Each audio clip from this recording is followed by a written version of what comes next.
Afrika imeona, Afrika imeshuhudia. Huu ulikuwa ni uzinduzi wa michuano ya kombe la mataifa ya Afrika AFCON kwa mwaka 2025 nchini Morocco.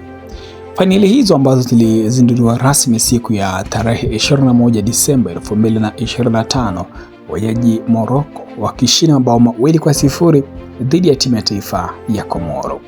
Katika mchezo ambao ulikuwa na mvuto zaidi, Morocco akitafuta magoli zaidi, huku Komoro akionekana kuwa na ustahimilivu na uimara mkubwa katika eneo la kuzuia.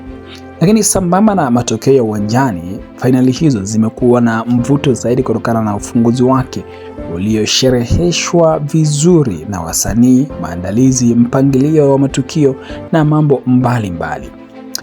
Watu wengi wamepongeza zaidi na kufurahishwa na kila ambacho Morocco imekifanya na kuifanya dunia kuitizama Morocco kwa jicho la tatu lenye ziada zaidi.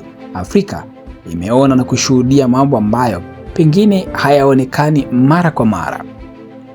Katika uzinduzi wa AFCON mwaka 2025, sherehe hizo zimepambwa na matukio ya kipekee na yenye mvuto ambayo sasa yanawashughulisha zaidi waandaaji wajao wa fainali za AFCON. Tanzania, Kenya na Uganda wataandaa fainali hizo za mwaka 2027.